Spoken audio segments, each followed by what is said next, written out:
Welcome to Razor Branding Podcast with Jackie Russo. To learn more about how to improve your brand, visit brandrusso.com. Hi, welcome. This is a marathon podcast day in every sense of the word.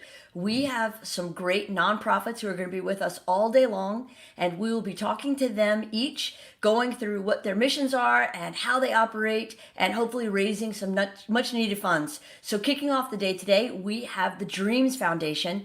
Vanessa and Danielle are joining us, as well as Danielle's son, Logan, and we are so excited to be talking to them about the D.R.E.A.M.S Foundation and what they do. Hey, y'all, welcome to the show. Good morning. Good morning. All right, so Danielle, I'm going to start with you because I know that you were one of the original founders of the organization. So talk to us about D.R.E.A.M.S Foundation of Acadiana, how it originated, how it came to be, and what you guys have going on now. Well, so we probably 10 years ago needed something for individuals like Logan to do activities, but it didn't start like that. It started with a simple game of baseball. Logan asked his dad when he was going to play baseball, and we didn't have that answer because he was in a wheelchair and Lafayette just didn't have that as of yet. So we kind of looked around and we found out that there was nothing in town. So we looked on the internet and found out that there was a thing called Challenger Baseball. Went to Lafayette Little League, and they said the only question they had was, do you have the kids? And we knew we had the kids in town that wanted to play. And that first game was one of the most invigorating games we will ever see. There was so much excitement in the whole baseball park because our kids were going to get to play. And it was like the excitement caught on to the whole ballpark. And that day was every kid that got up to bat was just in the World Series, type thing. And the only question Logan had after the game was when basketball started. So I'm not exaggerating. I was like, you've got to be kidding me. So that's just a small piece of where we started, but we didn't go to start this foundation to provide activities and sports for our kids. It was really just to have an outlet for my son. So, but realizing that not only did Logan want something to do, Cam wanted something to do, all these hundreds of even thousands of kids were realizing want something to do. So, my husband and I are talking and we're like, what do we do? What is God calling us to do? And so, as they say, if you provide it, they will come. If you do it, they will come. I said, we just have to have the activities. Where are we going to have them? We're going to have it in the community. We're just going to find people that will have stuff for us and we will do it. And that's what we did. We went to the bowling alley, let us have bowling. We even had yoga at one point. I mean, whatever they wanted, if we had an instructor that was willing to teach it, we did it.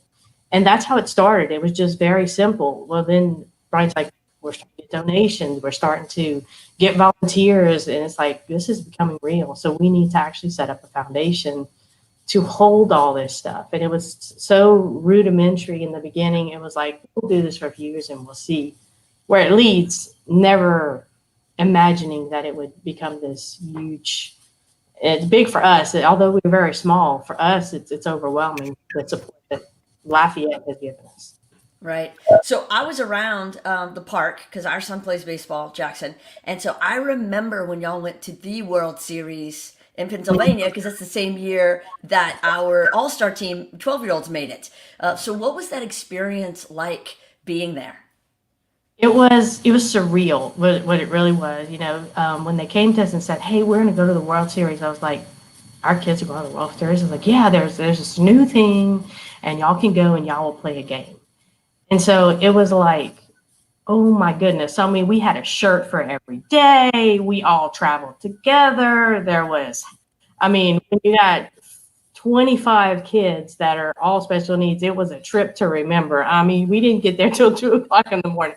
That's a long story, but we will never forget that day. And in the end, we had to stay longer because there was a hurricane coming. I mean, it was a trip of a lifetime. But to get on that field and for those kids to know that they were in the World Series, I mean, it was it's hard to top that after that. In fact, Logan said he's retired after that game. He was done with baseball, moving on to other things. Little did we know he wanted to be an actor. Well, and that's the thing is I've seen y'all in a number of CYT productions. So what's that experience been like? CYT. Oh, well, go ahead, Yeah, Logan. Logan, I tell us. can. What's been your favorite show? Oh, we may have lost his feed. I think he's frozen. Yeah, he's frozen. So anyway, that was Logan decided to go. I took him to a theater production. It was just a little theater production, their very first one. And in the middle of the show, he gets back in his wheelchair because he was sitting in one of the seats, and he leaves. And I'm like, oh well, he'll come back. So he comes back and he's like, here's the paperwork, we're joining. And I'm like, okay, well, we'll do this. So, and I'm thinking, okay, we'll sign up. They'll never let him. Well, I find Gerald in the back, and Gerald's like, oh yeah, bring him. We'll put him in. He'll be fine. And I'm like, okay, we're going to bring him. Well, so he had to audition, of course. So I'm like calling Gerald, what I have to do, make it simple, whatever. So it ended up being his little talk was roses are red, violets are blue. The Saints won the Super Bowl, and whoever cries boo-hoo, and then who dat at the end. And I mean, I'm standing outside, and there's a roar in the thing because he's got to put this production on. And so Gerald comes out, he's like, he's in. We'll find for him. I'm like, so he just makes his own way a lot of the time when he's discounted, and that is, I think, 90% of what our kids go through. They're discounted. They can't do that. They can't do this. We've been told that since day one. Your kid's not going to do that. Your kid's not going to do this. And so parents who come in, even Vanessa's like, Kim can't do that. I'm like, I don't care. We don't try. So they come in the mindset they can't. And now I'm in the mindset because of Logan, like, when in mind, not if, not how, when. Right. So I have that mindset. And some parents are like, you don't know my child. And I'm like, it doesn't matter if I know your child. They may not do it the way I think. They may not do it the way you think, but they can do it. And they have this passion and this purpose when they find that they can do it. Their faces light up. The parents light up. The volunteers light up. It's like this. A big ball that just explodes, and there's smiles everywhere after. It's something that's why we continue to do what we do every time. Just one smile a day is all we need. Well, I think you probably need the smiles and a little bit of funding. So anybody who's watching, we've got some links in the comments because I know this year with the pandemic and the hurricane and oil prices crashing, that it's been a tough fundraising year for all nonprofits, which is why we're doing this marathon of podcasts today. So if you're watching, please go to the comments and check out the links to be able to donate and give. So talk to us about your usual fundraising scenarios. How do you, I know in the beginning people just kind of donated, but then all of a sudden your needs grew. So what have you done to respond to that? Yeah, so we have some sponsors that really believe in what we do. We've got some core sponsors who just see what we can do and what we will do. And some of them are affected by individual special needs, but some of them just love our kids. So they'll come and give. So that's a big part of who we get our sponsorships from. But that has slowed down a lot since the pandemic. Otherwise, we do fundraisers. Our big fundraiser is in the spring, and we do what's called Boot Camp Bash, which is a fundraise for the whole family. You come out and you go to each different tent and you do hula hoops and all this stuff through UL. It's a great day. And I mean, of course, we get to go to UL, so that's pretty cool. So we have a great time doing that, and that raises a lot of money. And then otherwise, we just do little bitty things and then most of it is where our kids can have fun, and we can show them that they just want to be like everybody else. That's ultimately the big message, is that our kids don't want to be treated other than just like everyone else gets treated. Were you able to have your spring event this year, or was it canceled? Yeah, UL canceled everything before we could even get it off, which we knew that was coming. So, and really, if we didn't have the attendance, what's the point in having it? Right. Right. Now, you said you have some sponsors who have been really great and stuck with you all these years. Anybody you want to give a shout out to? I mean, I think sponsors always like a little recognition. Yeah. Eagle Capital Management's out of New Orleans, and they are they are our champions. They are there every time we ask. Mike Rome is really believes in helping people, and he does in a big way. So he gives back a lot. We got Bottom Hole Assurance is my CPA, so I have a lot of clients who give because they really believe in what we do. Dwayne Gary's been with us the whole time. He really does a lot for us too. That's awesome. All right, Logan's back in. So Logan, catch us up. Tell us, of all the CYT productions that you've done, which show has been your favorite? All right, the first one was Susical. The second one was Annie, I think. The third one was... Dude, you were in 17. We can't go through them all. Yeah, that's too many. But tell them what your 17. first and last was. Oh, my first one was Susical.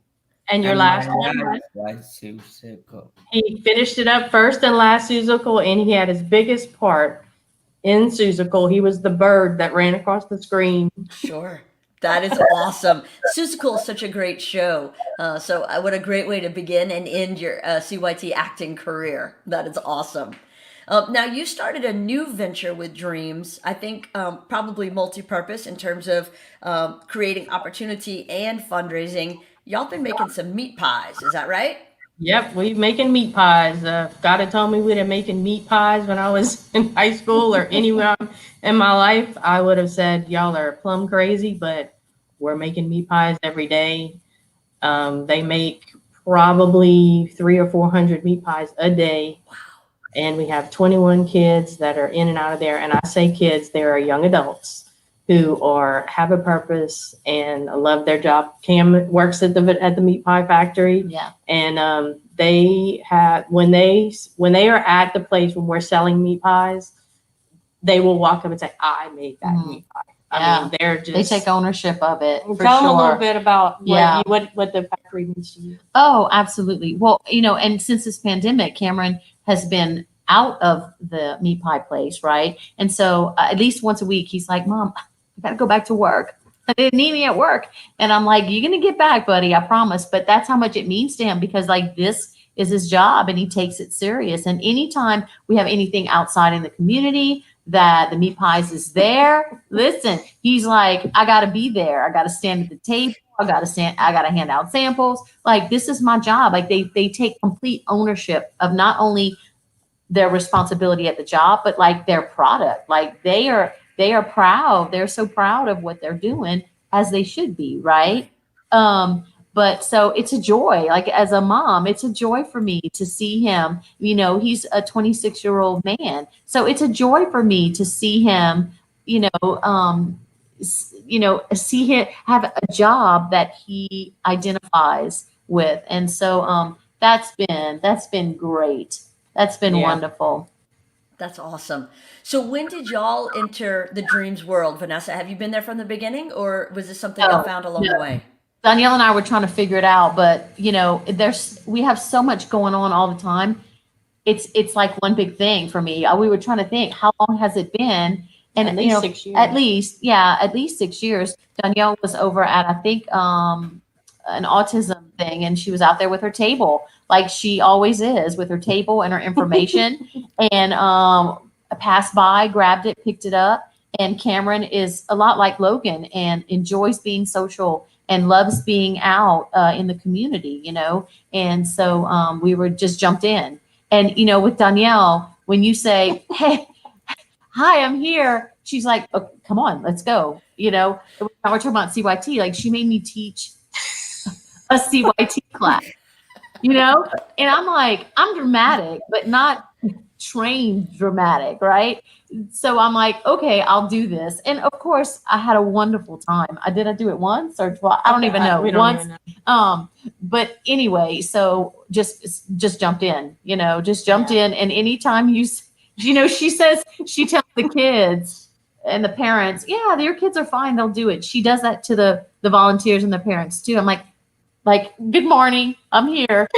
She's like, "You can, come on. It's nothing. You can do it." So, it's an adventure for the family. It's an adventure for the parents. It's a connection to other parents with special needs. We spent a whole long time without that community, that support, the friendship, that has changed everything, not only as a parent, but for my son, to have people who understand him. And, when we go somewhere together, it's really nice to just sort of relax and know that, when your kid is being your kid, that your friends we're so used to any scenario at any time that we're all just laid back. And that is great, because when you're out in the community,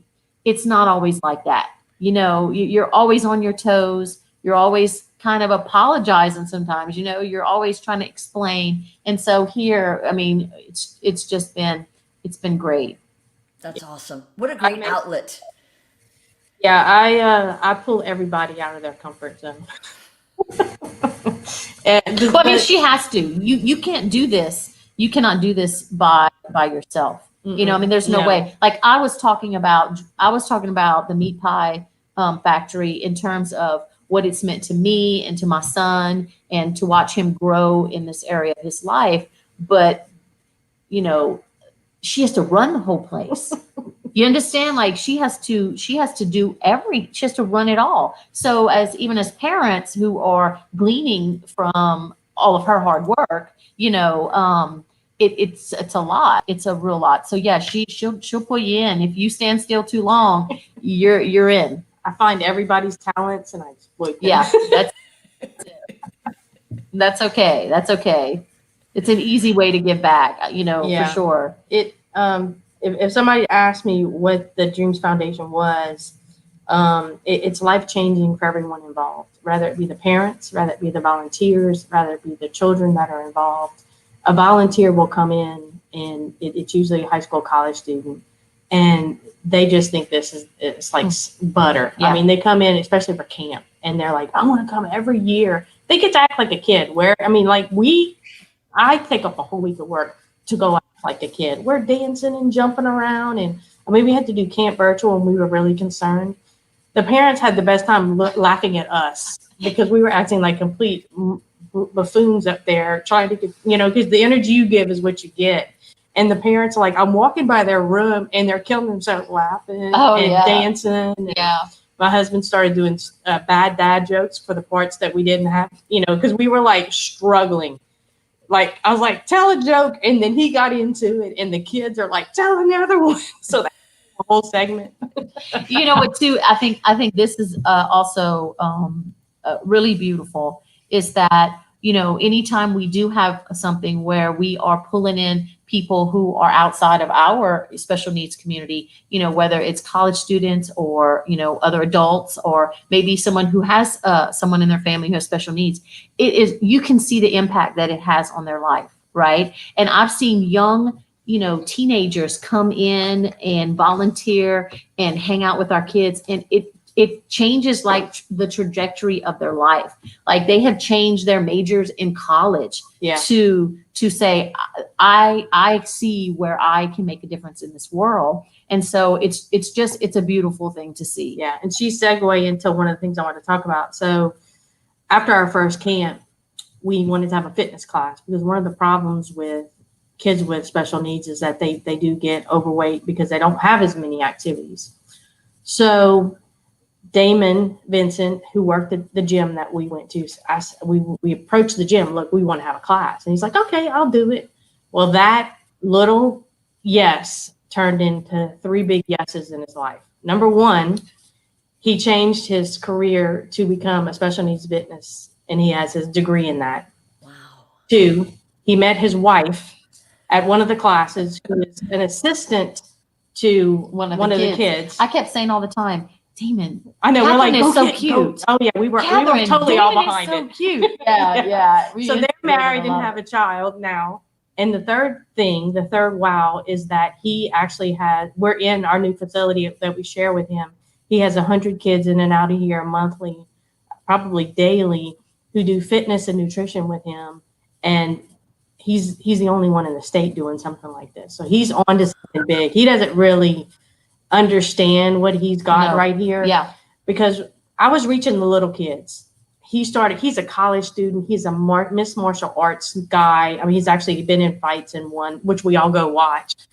But he's a cool dude. So the young adults in our lives just cling to him. He's a Christian guy. He's teaching them what we can't teach him. You know what? We're not cool. You know what? I don't mean to interrupt, okay, but yeah. I wanted to interject this. Damon is a coach at heart. Mm-hmm. And once our children sort of reach a certain, adult age, as a parent, with your own kids, they need a coach. And so he really fills in those spots where they need all this coaching all of the time. And he's there not just to coach them physically, but like he really spends time with life skills and just being a cheerleader for them in their life, And so that has made a big impact in Cameron's life, not only physically, but just the mentorship of a coach in their life. And he's cool. He's a cool kid. He is a cool kid. Yeah. I mean, I hate to say kid, but yeah, he's a kid. I mean, I'm old. So everybody's a kid around me. I don't know. But yeah, so that part of it has just been great for our adults, our older kids. They just dig Coach Damon. What gym is he at? Just let's give a shout out for other people who may be looking. His own gym. Yeah, so it's called Unique Fitness, Health and Fitness. We are trying to have a movement where we call our kids unique instead of special needs. And I don't think the word really matters. It's whatever you feel comfortable with. Special needs doesn't bother me. Some people it might, but unique fitness, health and fitness. He told me, he said, I got it from Camp Unique. Camp Unique is our camp in the summer. And he said, I'm going to steal unique. And I was like, you're not stealing anything. It's just a word. But and he has just grabbed onto that. And so we're on Barrett School Road, 3366 Barrett School Road, with Jam and Java. And we're sharing space. He uses it 90% of the time, and we use it for art classes and mom support group, dad support group. We'll probably start doing some tutoring in here. My husband, who went back to school and became a special needs teacher because of all this craziness, now is at TM with the options program. And eventually he will open a school where he teaches job training. That when he went back to school, he saw that the need for really teaching the kids, not necessarily what they want to do, but something they're interested in and can train them and they're able to do. Obviously we want them to be interested, but who really absolutely loves their job? There's good and bads about all of that, but something that they can do. And I think the most important thing is educating the public that our kids can work and want to work and will never leave their job. Right. Well, and I think the meat pie production has proven that. I mean, that is an amazing enterprise, and I would imagine that's been impacted from COVID. And so I want to remind everybody that there are links in the comments and on screen to donate, because today is about raising funds to help replace the monies that y'all have not been able to raise this year through your normal fundraising activities and events. And so everybody who's watching, which I know there's quite a few watching now, people get up early in Acadiana, please dig deep and give. That's what we want to do, is support the Dreams Foundation. Thanks, Jackie. Of course. Vanessa, you were about to say something, and I'm sorry I cut you off. Well, I'm always about to say something. But what I was about to say, I'm not too sure. I'm not too sure. So to get back to the meat pie factory, so that was definitely another God wink. I mean, that came to me, a client of mine. I always told him, I want jobs for our individual special needs. He's on our board. And he said, after one meeting, he said, I think I have something for you. And I said, well, do tell. And he said, well, I think you kids can make some meat pies. And I said, some meat pies? He said, yeah. It sounds crafty. It sounds real crafty. I was like, okay. He's like, we're going to go to Natchitoches. I said, oh, we're going to go to Natchitoches. He said, yeah, I want to show you the whole process. So we drive up to this little building that's maybe 500 square foot. And of course, I bring my moms with me. I'm like, y'all are coming with me. So I've got 5 of us moms and a couple of our kids, and we're going to do this because we're going to check it out. And so by the end of the day, we are killing ourselves. We have video of it. I mean, we're making meat pies all day long, you know, slinging the dough. I mean, we're covered from head to foot, but we had the best time driving through 2.5 hours over there, doing it and coming back. And as we're there, I'm like looking at one of the moms. Okay, you're my manager. You know that, right? And your daughter. Like, I'm getting my She was employees. doing a really good job on that machine that was feeding the dough. I You're was like, hired. man, Hired. You love to bake. I think this is your job. See how this is exactly how she does it. Just right here. Listen, you do that so well. Come on. And look, for a solid year, but let me tell you, that woman got the factory in line. And then my brother, who had hurt his back, had nothing really to do. And I didn't ask him. I was like, that's kind of, he makes, you know, all this money an hour, and he's a great chef. I'm going to ask him to come do some meat pies, and I'm only going to pay him $10 an hour. And he called me one day and he said, I'm kind of offended. And I'm like, why? He's like, well, you didn't ask me to come cook. I said, dude, you're this big chef and you want to come. He's like, I'm hurt. I'm bored. Give me something to do. I'm like, okay. So he's got and of course, made the pies better. He's like, you need to take this out and add this. I'm like, okay, whatever. Yeah. So I've got people walking up and say, how do you make your dough? I'm like, I don't know.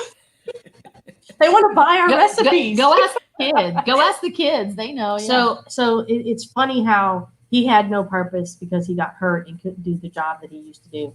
It gave him a purpose. And he told me later that, you know, I was so depressed, and now he has a purpose. He gets up every morning and he cooks for 2 hours because he can't do much because his back's still hurt. But he gets to go in, and he said he loves the kids. I mean, they make you laugh. I mean, you never know what's coming out of their mouths. And I'm so serious.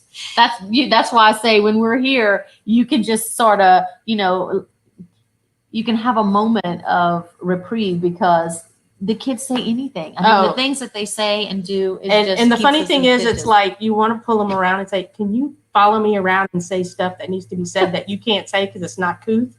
Yeah. Because you're like, yes, that's true, but don't say that, please.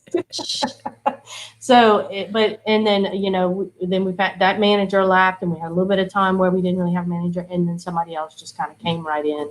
A friend of mine from high school called me to go to lunch. And so she's like, how can I help? I said, do you want to run a meat pie factory? Well, maybe. I said, you've got to be kidding me. She volunteered for 6 months. And I said, okay, I've got to start paying. She's like, no. I was like, no. Your time is valuable. We're going to start paying you. And now she's helping run the factory. I mean, and she loves every second. Her kids were gone. Her husband works out of town. And she's like, I'm bored. I want something to do. So, I mean, God just keeps sending me these things. So I know this is what we're meant to do, of all things, make some meat pies. And then further, Damon Vincent not only opened Unique Fitness, he opened Unique Smoothies. So he's got 15 kids working with him in a portable trailer selling unique smoothies. So now we've got 30-something kids employed. You know, they work 1-2 days a week, but that day of the week is special. They get up in the morning. They're so excited to go to work, you know, after they're exhausted because they work 3 hours. I'm so tired. I'm beat. Cameron will get off of work and be like, so tired, buddy. Yeah. And every time I see him, don't give my job away. It's like, your job is secure, dude. I'm not giving it away. I understand. You just can't come right now. But like any other human who has a job, like it's, you know, becomes part of your identity and your self-confidence. And, you know, so yeah, he doesn't want to lose that job. Are there other programs like this in other communities? Because what y'all have put together between Little League Challenger and CYT and Unique Fitness and Unique Smoothies and the meat pies and all the programs and activities, it feels special. Does this happen everywhere?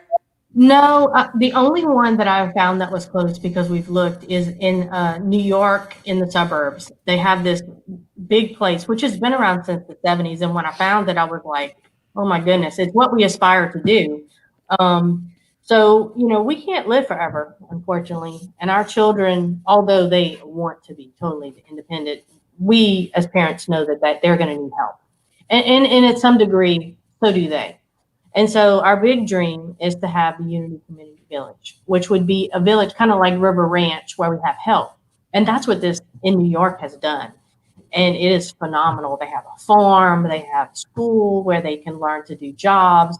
They have cafeteria, and they all live independently together with help. And so when I found that, it showed us what our new thing is to go toward.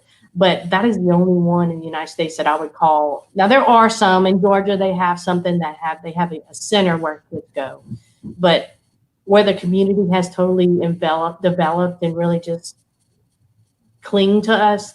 I don't know that they have that there, because anywhere we go, I mean, we have Dreams Cheer Warriors. I know you've seen them at the Oh game. yeah. And they're like celebrities, and so all the parents ask, well, what are you going to charge for Dreams for a cheer? Cheer's free. You pay for your uniform, because you are going to pay me by getting out in there and being the face of Dreams. And they are the face of Dreams, and they know it, and they hold their heads high Absolutely. and proud. And Cameron was a cheerleader for a little while. Yeah. Of course, I think he was just there to date It was the girls. chicks. It was chicks. Logan too. 1 year went through all the girls, and then he's quit. I'm done. So Moving on. the boys don't stay long. They just come to check out the girls. But they're just normal kids. They want everything that anybody else wants. It's Right. Well, that's what I saw, I think, a lot with our interaction in Little League and at CYT is all the kids mingling so well together.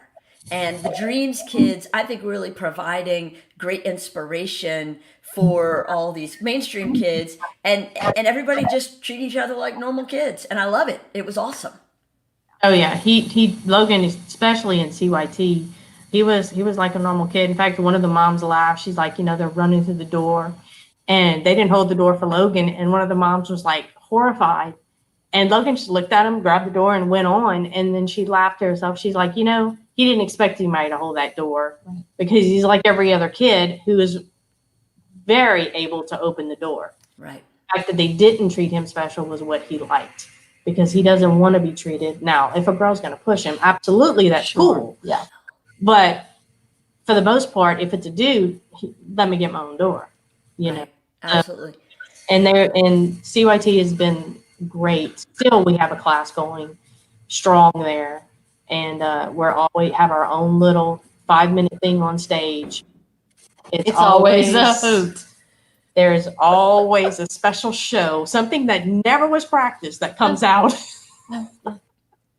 And always a standing ovation at the end. So we love CYT, and Gerald and Patty have just created a great atmosphere for young kids to really love God and love theater. As a parent, I know how much that has that whole concept has transformed my life, or is, we're all a work in progress, but learning to just go with it, learning to just let go of anything you plan. Cameron's 26. You think I would be a pro at this point, but learning to just let go and just wing it, just winging it most of the time, because we're all moms and we're extra busy at home. We have a whole lot on our plate. So, when you come to an organization, even as a volunteer, it's not to stress you out. It's to give back to the community, and it's to find, some joy in your life. And so for me, that whole concept of letting them get on stage, and, you've practiced for 8 weeks or whatever, and you get on there and you're like, well, none of that was in the script. It was not, that's unscripted, but yeah, it's great. So that is great. And I think that when community comes in, I think that's a lot of what they see, is that I can just be myself, in a world where being yourself is not always that easy, right? But coming in and being able to be yourself is transformative. Yeah. Right. The IT class, we didn't realize that what it would do for some of the kids, especially an autistic kid. When they talk, it's this real, there's no inflection. You have to teach them the inflection. So we teach them the inflections. And as we teach them the inflections again and again and again, it's like a light bulb goes off, and they start doing understanding what it's talking about. Something that comes natural to us to do inflections is not natural for them. So it's a learned habit, but most of them have gotten better with it. You can tell when all of a sudden they understand the actual story, like they really understand the whole story. Right. Like, oh, I need to be excited. Yes. Yes. So their parents are like, now they're doing inflection on their own. so they've learned that through theater, which was just for fun. It really And that wasn't takes supposed years to of be. therapy, for some kids with Yeah, autism. we need to charge more. But and they're having and they're having fun, and they're with their peers, and it's almost coming. It's like it becomes natural, whereas inflections are learned. This becomes it looks natural and it feels natural, and they're learning something while they're having fun, which is pretty cool. Well, and I think that's one of the things that was most impactful to us when we first started at Fatima, oh, so many years ago, and I first encountered the DEC program. And I was like, DEC, and they said Department of Exceptional Children. And I thought, I love that. There you go. Yeah. Yeah. Because I think that really is where everybody gets to have some understanding of how exceptional all these kids are. And I think y'all are taking that and just escalating it up as they become adults and helping them continue to be exceptional. So that's awesome. Yeah. Thanks for saying that. Yeah, Well, absolutely. Let's go back to the village because I love the vision of what y'all are working towards. Is there a timeline? Have you picked out land? How's that going? Yeah, so it used to stress me out when people ask me that, and my answer now is it's God's time because it's just a massive because we concept. needed it 20, 40 years ago. Yeah, because and unfortunately every time, which has been I think 3 times now, a parent dies within our community. I feel this just a stake going in my heart because I feel like, oh my God, I didn't do it in time, but it's not my time, it's God's time. And I've learned to deal with that. It didn't happen for that child for whatever reason. There was something that family needed to learn, or we needed to learn because we didn't have it. But it keeps, and I really think the reason it hasn't happened is every time I'm like, okay, we're going to do this. Well, God says, no, you're going to do this. And so it continues to change. We started with this 40-acre area we needed. Now we're going to do 5-acre areas and put 5 different locations across Lafayette and have a bus that goes around to where if they want to go to the Dream Center to do activities, they can go. If they need to get to their job, hopefully we'll have jobs around all 5 locations. And also the parents will be closer to their kids. So it's kind of like a river ranch, but 5 small river ranches that are all, north, south, east, west, whatever we call them. And so now to get a 5-acre plot of land is going to be a lot easier than a 40-acre plot of land. So right now we're looking at some land, and I did ask our big sponsor just this past year to help us get that 5-acre plot of land. Unfortunately, it was right in the middle of Corona, and he said, I'm not saying no, I'm saying not right now. So he's just too scared about what's going to happen. He said, let's get through this and we'll talk again.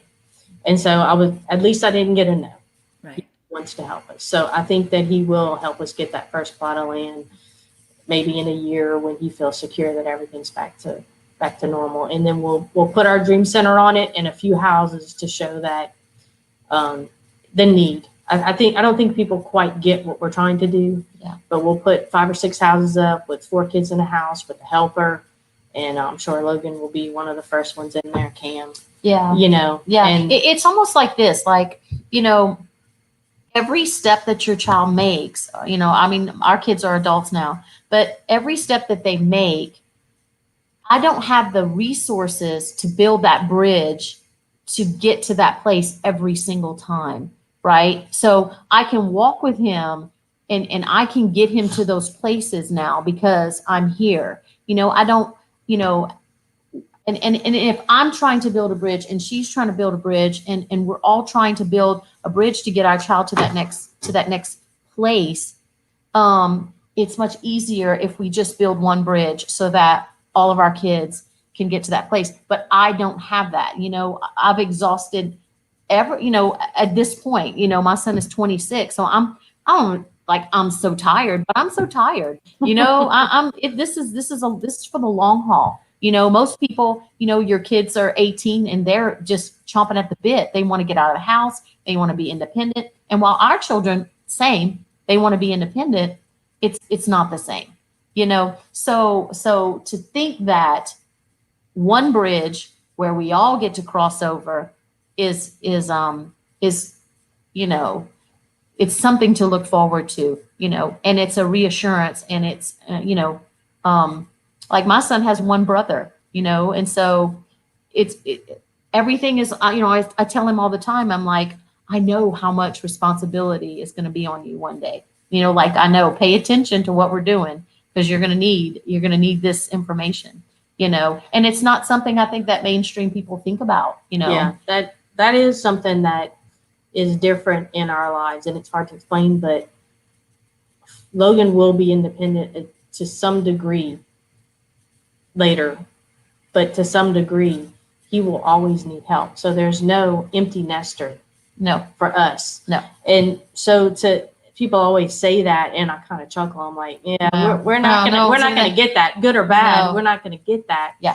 To some degree, we might, but if we have the village, then the everyday care will be taken care of. And my sister Monique, who would be the one who would help with Logan, we'll just have to take the financial side and go visit him versus having her in her house, which would totally change her whole dynamic, their whole life, for her child, for her husband, for everyone. And although I took Monique in when she was young because my parents died, you don't want to do that to someone else. Yeah. And so I didn't, not that I mind or anything. And she was a typical child, a very good typical child. So, I didn't have to have all that extra, to worry about. So it's a little different in that situation. So yeah, we hope to have that so that we don't have to burden somebody, because we can't live forever. And do you feel the sobering tone that just came over? Because when, we are where we are right now with our kids, and that keeps us busy. But when you start to really reflect, and understand, how serious it is, it's serious. Because I have an older son, and he's gone on in his life, and he's married, and he has kids, and I don't worry about him every day. Yeah, it's very true. You don't worry about those kids as much as what their future is going to hold. It's in my hands what happens with him. And if there was no one around, he would end up with the state, which that we know situations like that. We do, unfortunately, and it's heartbreaking. There's one family where the mom died, dad's out of the country, grandpa took in, grandpa died, grandma can't take care, kids in the state, and that's awful. Not doing well at all. He's a great kid. Yeah. And that mom, every time I think about that mom, I just, I know she's in heaven, but what is she thinking? We let her down.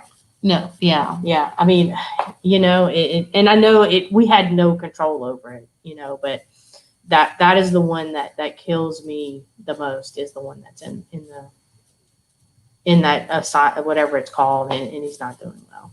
So then we need people to go give so that y'all can build this village even faster. Yes. Absolutely. Yeah. It's not just changing somebody's life. It is changing an entire community.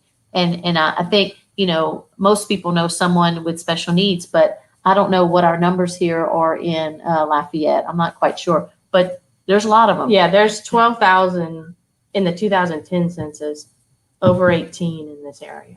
Wow.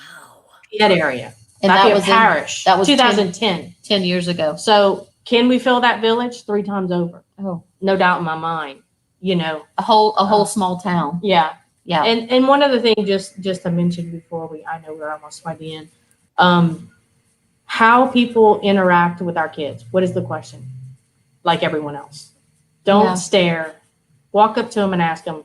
When somebody walks up to Logan or sees Logan, he doesn't know what to do, and they're just I will break silence and I'll say, he's got a wheelchair, pretty cool, wants a bay magnet. Everybody laughs.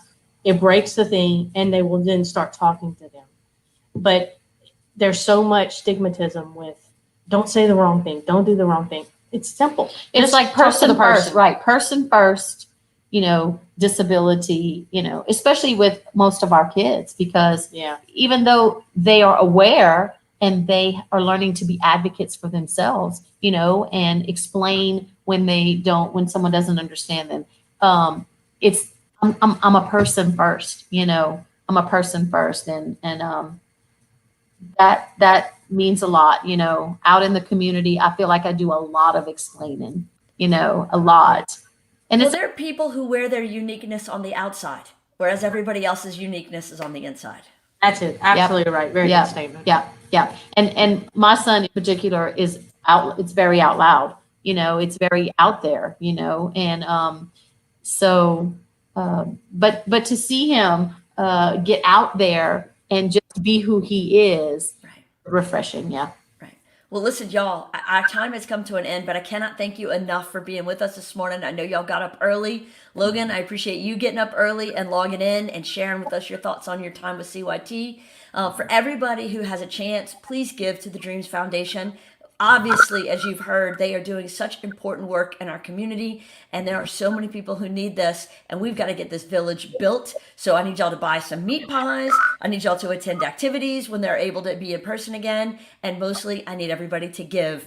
Danielle, Vanessa, and Logan, thank y'all so much. And to everybody else, come back in 15 minutes, and we'll be doing our next one. Thanks, y'all. Thank you, Jackie.